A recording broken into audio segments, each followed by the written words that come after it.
Hi students, we are going to start with rotational motion. Today the section will be based on combined translational and rotational motion.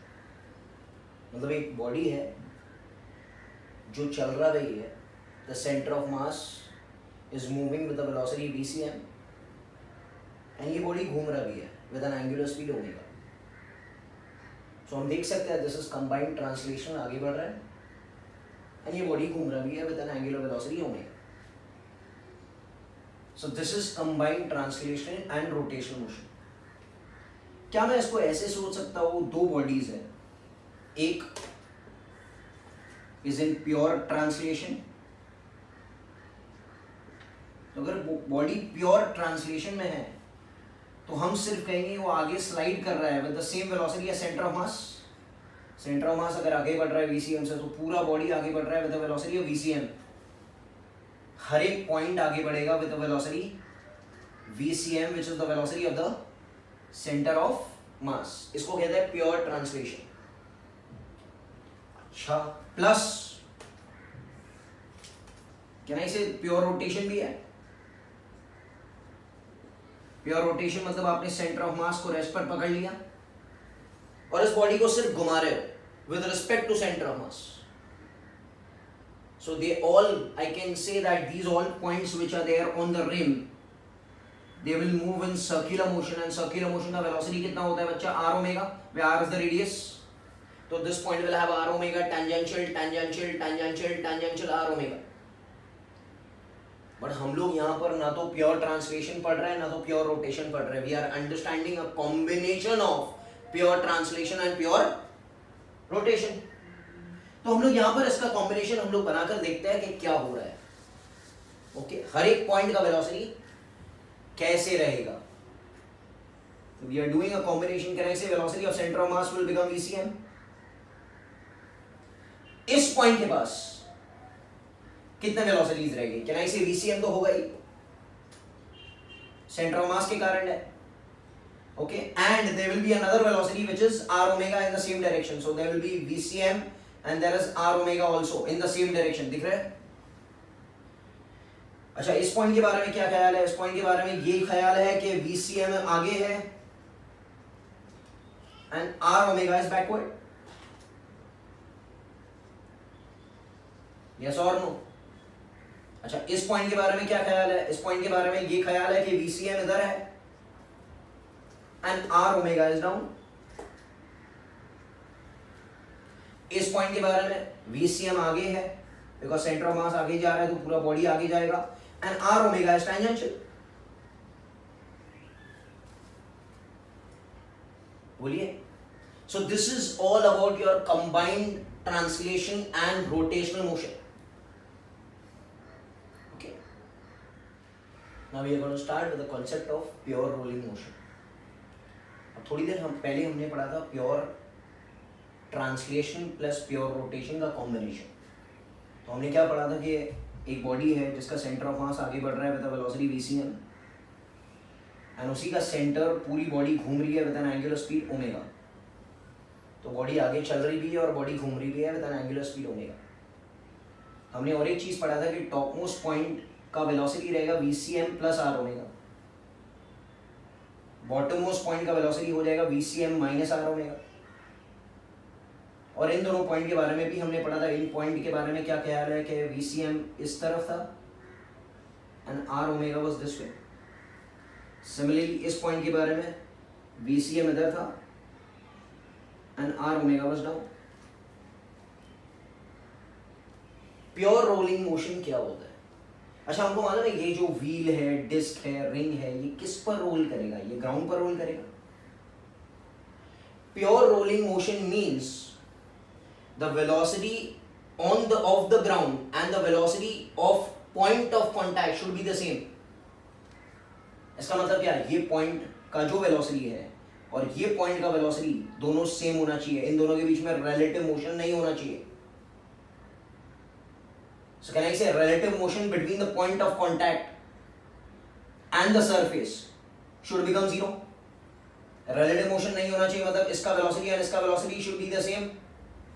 And this is the condition of pure rolling. A body will said to be in pure rolling when the velocity of the point of contact and the surface on it will be the same, or the relative velocity will become equal to 0. So can I say velocity at point P and velocity of point G should be the same? ये ground है, ये point P है. अच्छा, हमको मालूम है velocity of point P हमने अभी पढ़ा है, is VCM minus R omega, vectors in opposite direction will subtract. And बेटा velocity of ground कितना है? वो तो 0 ही है. So can I say Vp will become equal to Vg? What is Vp? VCM minus R omega will become equal to Vg, which is equal to 0. So VCM will become equal to R omega. This is a very, very important condition of pure rolling on surface at rest.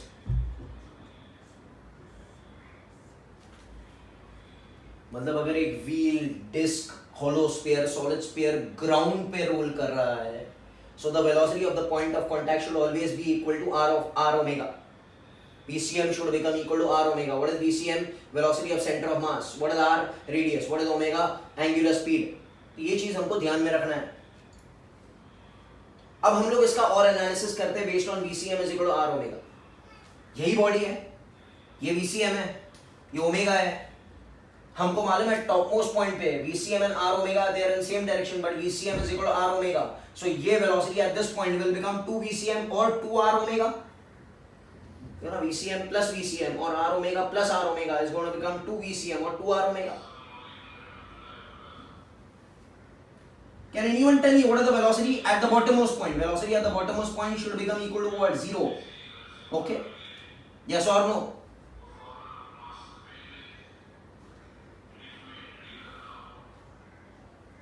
Okay. इस point का velocity क्या रहेगा? इस point का velocity VCM आगे है, R omega नीचे है, but R omega is equal to VCM, so VCM and VCM will become root 2 VCM, so the velocity at this point will become under root 2 VCM. अच्छा, ये point के बारे में क्या ख्याल है? ये पॉइंट के बारे में VCM इधर है, R omega इधर है, but VCM is equal to R omega, so VCM and VCM will become root 2 VCM.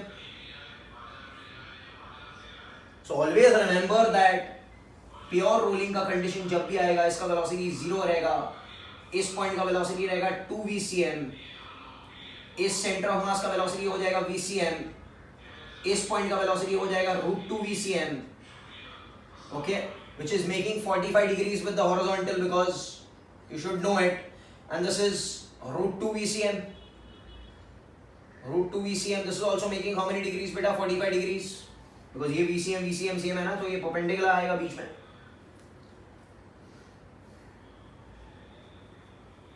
Getting it? अब हम लोग इसके बारे में आगे चर्चा करते हैं.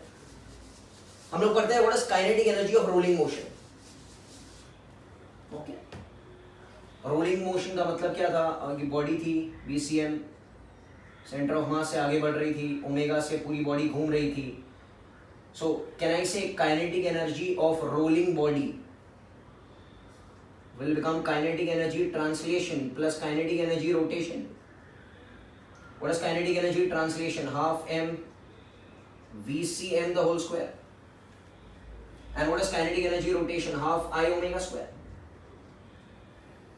और हमको मालूम है प्योर रोलिंग कब कहलाएगा? प्योर रोलिंग तब कहलाएगा when VCM will become equal to R omega. So can I say this as half m VCM the whole square plus half I. अच्छा, I को लिख सकते हैं बेटा m k square, where k stand for radius of gyration, and omega को लिख सकते हैं VCM by R whole square. Can I say half m VCM the whole square is common? This will be 1 plus k square by R square. This is kinetic energy of what, sir? Rolling body. ये चीज हमेशा हमको याद रखना है. That kinetic energy of a rolling body will always be half m VCM the whole square 1 plus k square by R square. अच्छा, what is k square by R square? K square by R square is the coefficient of moment of inertia about that axis of rotation. जैसे ring के बारे में हम बात करेंगे, ring का moment of inertia is mr square, तो ring का k square upon r square क्या रहेगा बेटा? 1 mr square. Disc का about the center it is half, solid sphere 2/5, hollow sphere 2/3, solid cylinder is like a disc only, it will be half, hollow cylinder it will become what sir 1. तो k square by r square क्या है उसका coefficient, moment of inertia का coefficient about an axis passing okay through the centre through the tangent to tangent perpendicular to plane tangent parallel to plane, वो हमको देखना पड़ेगा. And उसी के हिसाब से if I put these numbers over here I will get kinetic energy of that rolling body. Example kinetic energy rolling अगर हमको फाइंड करना है तो यहाँ पर हम लोग 1 का वैल्यू पुट करेंगे तो 1 + 1 क्या हो जाएगा 2, 2 2 कैंसिल हो गया तो it will become half mvcm the whole square का डबल हो जाएगा mvcm द होल स्क्वायर. देखिए 1 + 1 2 ये कैंसिल हो गया. यहाँ पर 1 + ½ is 3/2, 3/2 and half will become 3/4 तो 3/4 mvcm the whole square. Okay, 2/5 will become 7/5 plus into half will become 7/10 mvcm the whole square. ऐसे कर करके आप सबका kinetic energy of rolling body निकाल सकते हो, चाहे रिंग हो, डिस्क हो, सॉलिड स्फीयर हो, हॉलो स्फीयर हो, सॉलिड सिलेंडर हो, हॉलो सिलेंडर हो. Yes or no? So this is pure rolling.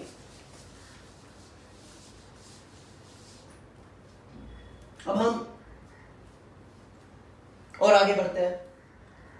We'll do pure rolling on inclined plane.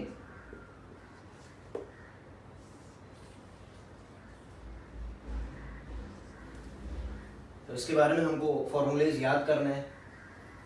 तो इंक्लाइन प्लेन में क्या हो रहा है, देखिए एक इंक्लाइन प्लेन है, इसका height is h, angle is theta and this value is s.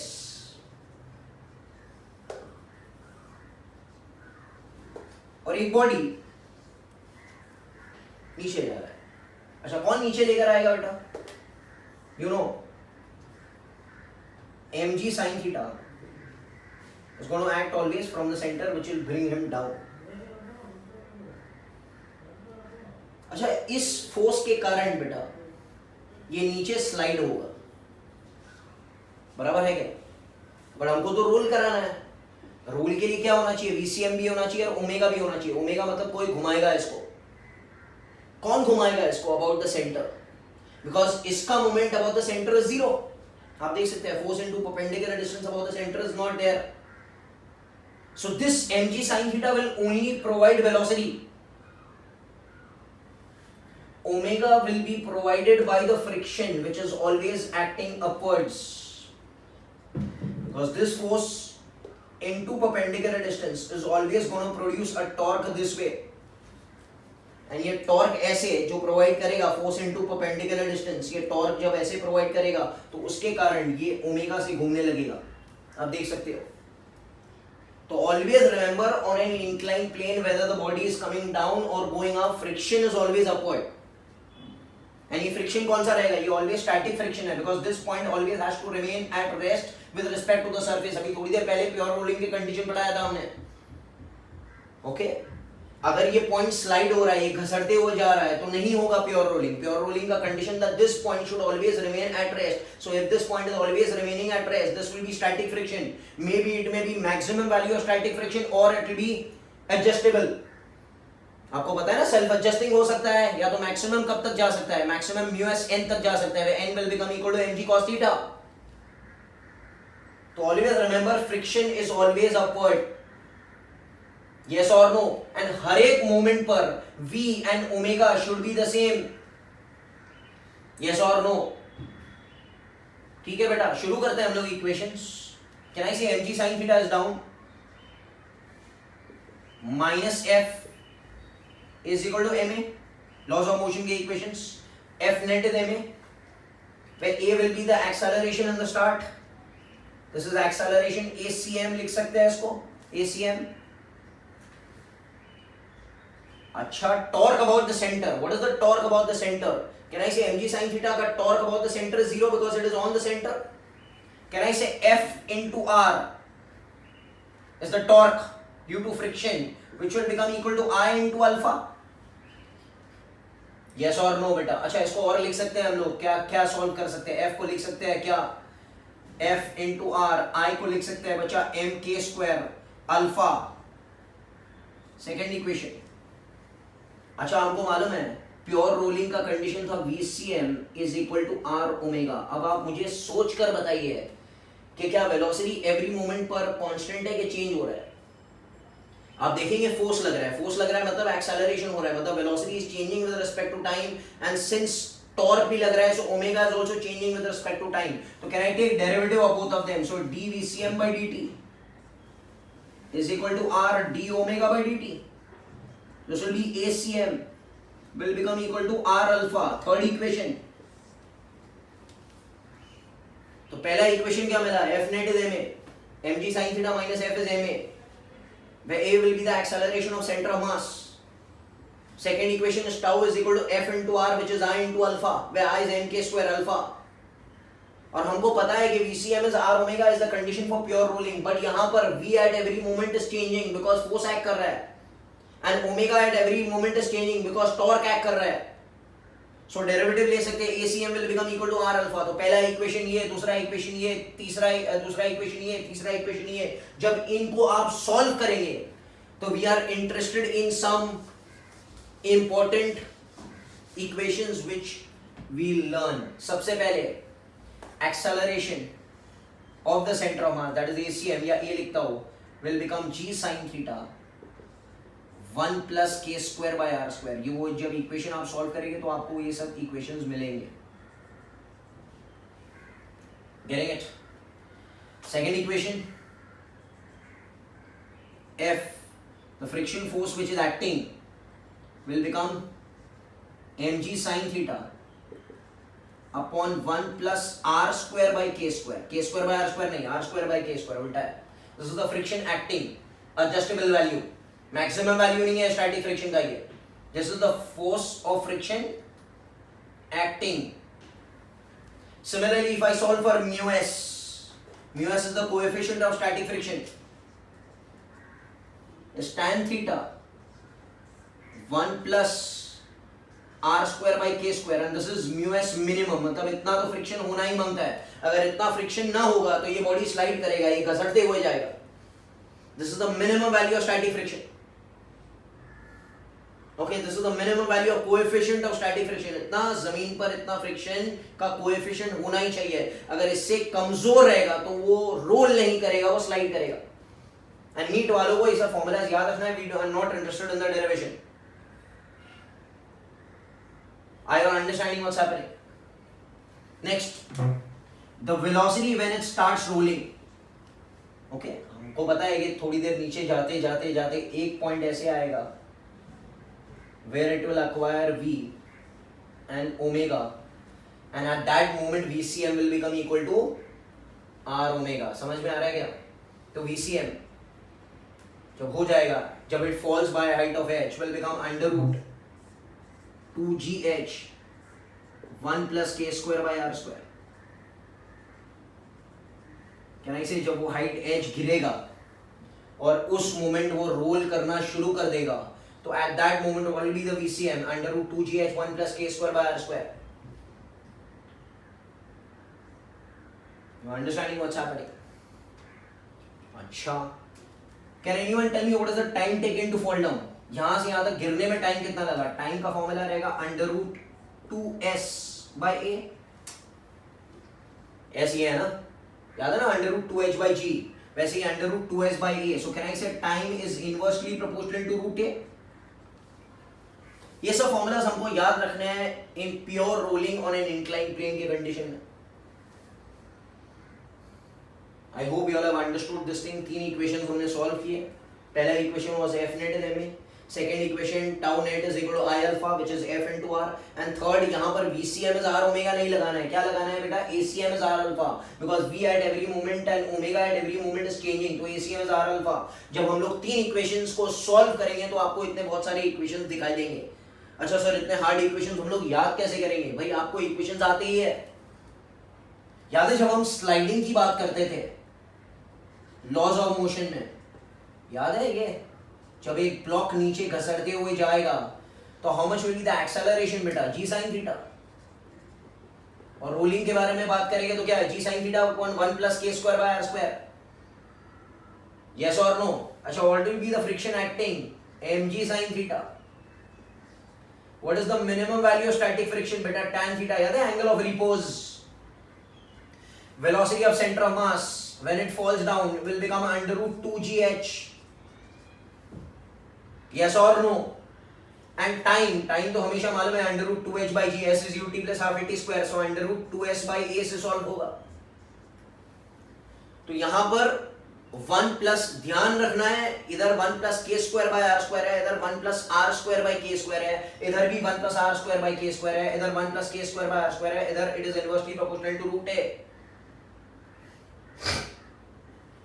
तो इसका मतलब यहां पर किसको सबसे कम टाइम लगेगा, कैन आई से टाइम विल बिकम मिनिमम, जिसका एक्सेलरेशन विल बी मैक्सिमम.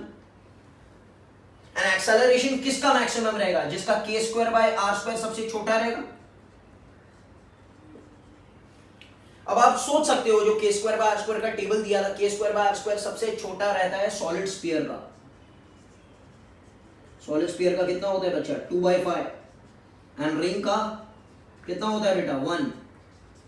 तो अगर 4 solid sphere, hollow sphere, ring, disc सबके बीच में रेस लगाया जाए ऑन एन इंक्लाइन प्लेन, तो सबसे पहले नीचे कौन पहुंचेगा, सॉलिड स्फीयर, बिकॉज उसका k square by are square is minimum, so acceleration will become maximum, so time will become minimum.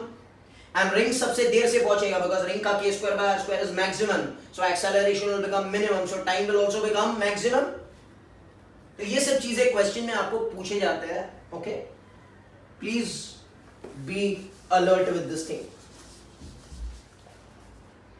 Example is given on page number 27 of your NEET का sheet. Okay.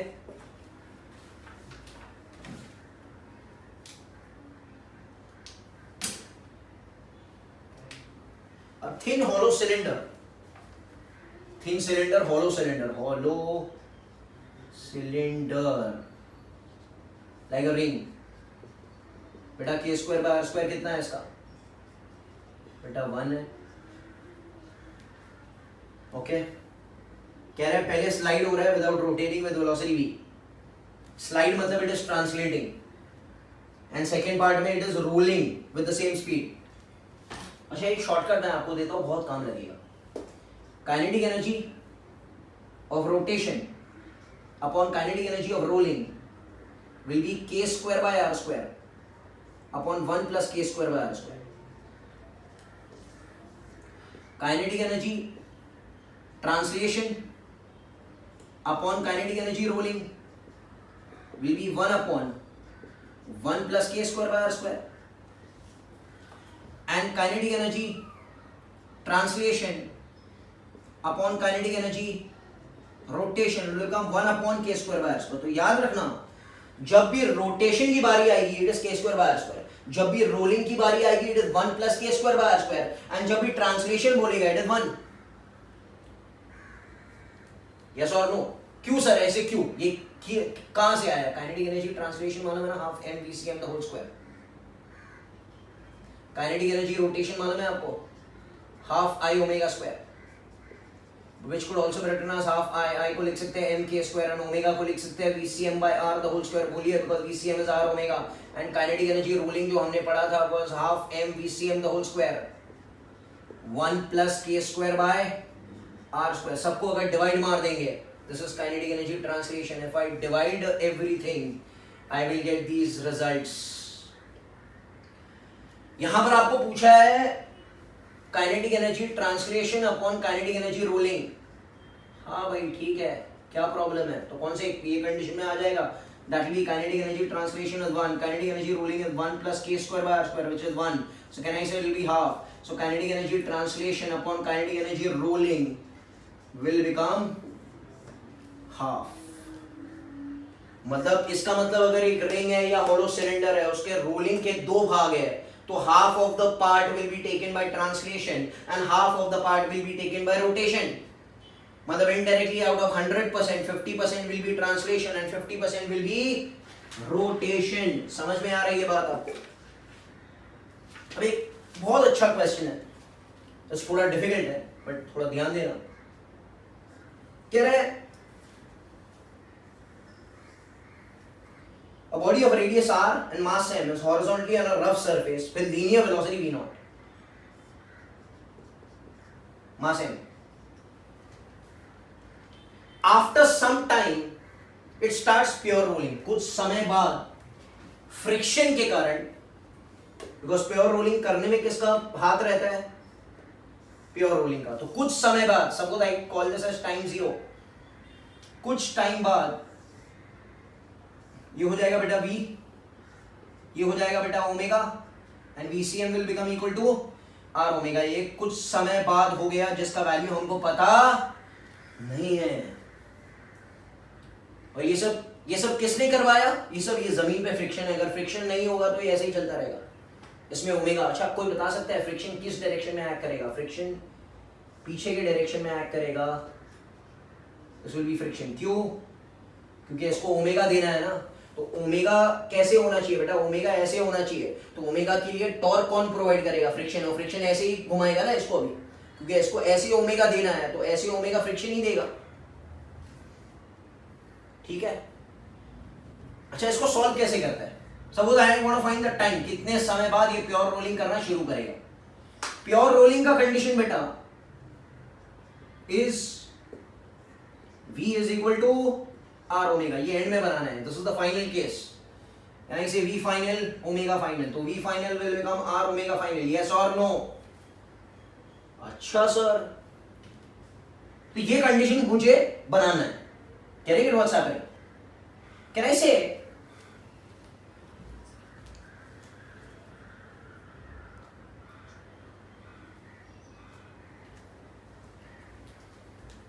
I want to make Vf will become r omega f. V को लिख सकते हैं बेटा u plus at.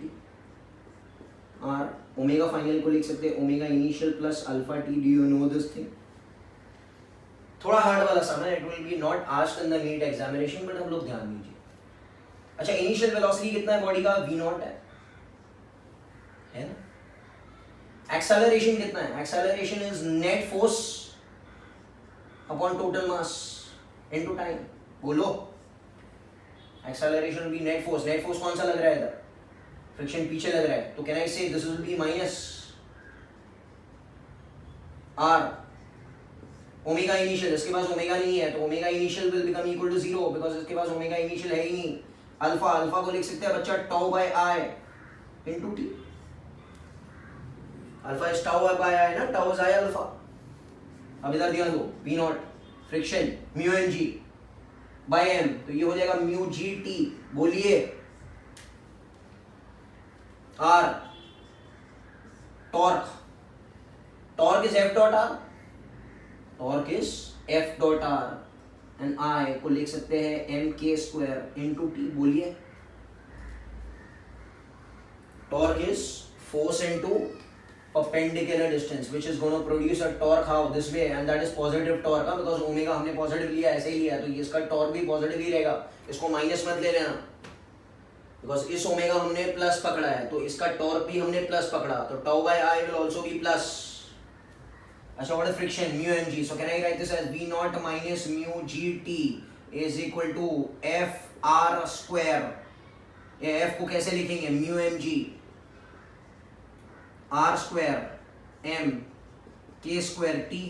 अच्छा m m उड़ गया, यहां से टी टी साथ में, तो v not mu ji t plus mu ji r square T upon के स्क्वायर.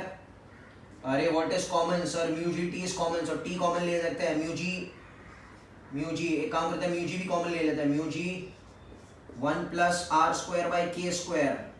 अरे मजा आ गया. देखो अभी इधर टाइम का वैल्यू क्या रहेगा? Time will become equal to V not upon mu G 1 plus R square by K square. अरे what is R square by K square? It is coefficient का उल्टा. K square by are square is the coefficient. मतलब अगर ये disc रहेगा तो के square by are square होता है आधा, बट आर स्क्वायर बाय के स्क्वायर 2 रहेगा. ये सॉलिड स्फीयर रहेगा तो 5/2 लिखना है इसको. सो this is the time after which it will start pure rolling. बच्चा I hope everyone has understood this thing. Yes or no? Famous question है ये. Okay. I'm going to start with a new concept now of angular impulse important है, सब लोग इधर ध्यान देना, इसको डिनोट करते हैं ए आई बार से। सबसे पहले हम लोग थोड़ा चर्चा करते हैं लीनियर इम्पल्स के बारे में।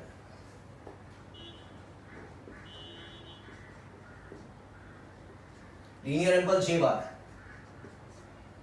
Large force acting on a body for a short time, तो उसको हम लोग लिख सकते थे average force into time D, याद है ना, फॉर अ शॉर्ट टाइम तो हम लोग dt भी लिख सकते हैं इसको, याद है। अगर फोर्स वेरिएबल था तो हमने क्या लिखा, और थर्ड क्या रहेगा, area under F T curve will become J. Clear है, ये चीज हमने पढ़ी थी, बोलो। अच्छा, इसको मैं थोड़ा और मॉडिफाई करता हूं। Can I write this as, this equation को लेते हैं J bar will become average force, average force को लिख सकते हैं rate of change of linear momentum upon time, याद है ना, ये इनटू टाइम, तो ये dt कैंसिल हो जाएगा, so what is J bar equal to change in momentum p final bar minus p initial bar. बोलिए। अच्छा, क्या मैं इस इक्वेशन को ऐसे रीशफल कर सकता हूं, क्या ऐसे initial momentum plus minus j is equal to final momentum, plus minus j मतलब j उसके डायरेक्शन में भी हो सकता है, j उल्टे डायरेक्शन में भी हो सकता है। This sums will be doing later in conservation of momentum, yes और नो सर। ये j बार का मतलब क्या हो सकता है, प्लस भी j हो सकता है या तो माइनस j भी हो सकता है, तो I am not putting bar, I am writing plus minus. अगर सेम डायरेक्शन में हुआ p इनिशियली तो प्लस लिखना, अगर ऑपोजिट डायरेक्शन में हुआ तो माइनस लिखना है, यस और नो सर। अब हम लोग यही चीज पढ़ते हैं जब बॉडी घूम रही है तो वर्ड आएगा angular impulse.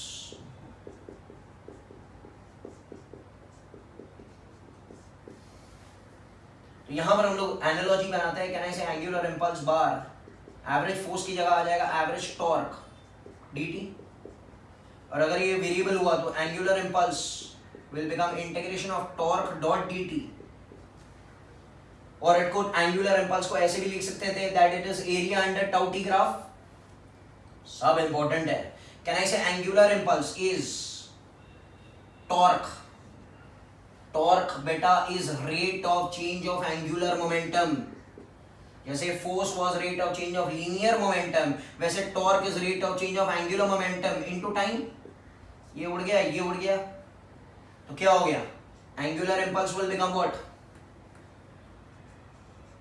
change in angular momentum, that is L final bar minus L initial bar, yes or no। तो can I write this as L initial bar plus minus angular impulse is L final bar,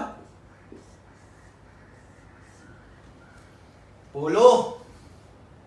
अच्छा, ये और एक format में लिख सकते हैं लोग, सब लोग इसको रिवाइज करके लिखेंगे हम, okay. It is given on DC Pandey page number 138, important concept है, बीच में जो रोलिंग का कॉन्सेप्ट है I will be doing next time. अच्छा, इसको और एक फॉर्मेट में भी लिख सकता हूं, कहना इसे angular impulse torque, torque is बच्चा force into perpendicular distance into dt। अरे ऐसा और नो, देखो यार, torque is force into perpendicular distance, so angular impulse bar. अच्छा, what is f dot dt, j bar, f और dt को साथ में मिला लो तो ये हो जाएगा j bar into r perpendicular, yes और नो। तो एंगुलर इम्पल्स का एक फॉर्मूला हो गया j into r perpendicular, yes और नो। बट एंगुलर इम्पल्स का दूसरा फॉर्मूला क्या, चेंज इन एंगुलर मोमेंटम, तो कैन आई से dl bar that is change in angular momentum को लिख सकते हैं ये, which could also be written as L final bar minus L initial bar is equal to j into r perpendicular। बोलो भाई, yes or no। तो ये सब चीजें ध्यान रखना, okay. Angular impulse is j into r perpendicular, चाहिए तो एक बार लिख लो, ओके। सो हमको दो चीजें यहां से मिली जो हमने डिस्कस करना है फिर से। What was J? Change in linear momentum. That is P final bar minus P initial bar. Suppose P initial bar 0 है, तो ये हो जाएगा P final bar. What is P final bar? Can I write MV? Is J bar? So what will be V? अच्छा, इसका vector form निकाल देंगे तो J will become equal to MV. So V will become equal to what बच्चा? J by M.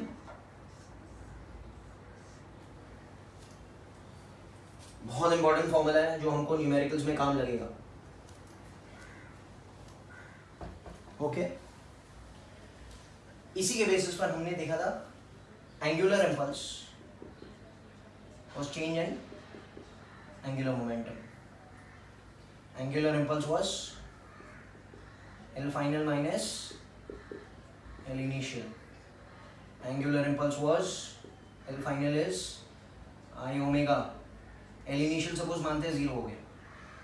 But angular impulse हमने और एक चीज निकाली थी. It is J into R perpendicular. Is I omega. अभी हमने पढ़ा था. So omega क्या हो जाएगा? J into R perpendicular by I. ये दोनों ब्यूटीफुल रिजल्ट्स हमको मिले जो हम लोग इनके न्यूमेरिकल्स के बेसिस पर काम करेंगे. तो V will become equal to J by M and omega will become equal to J into R perpendicular by I. Please remember this.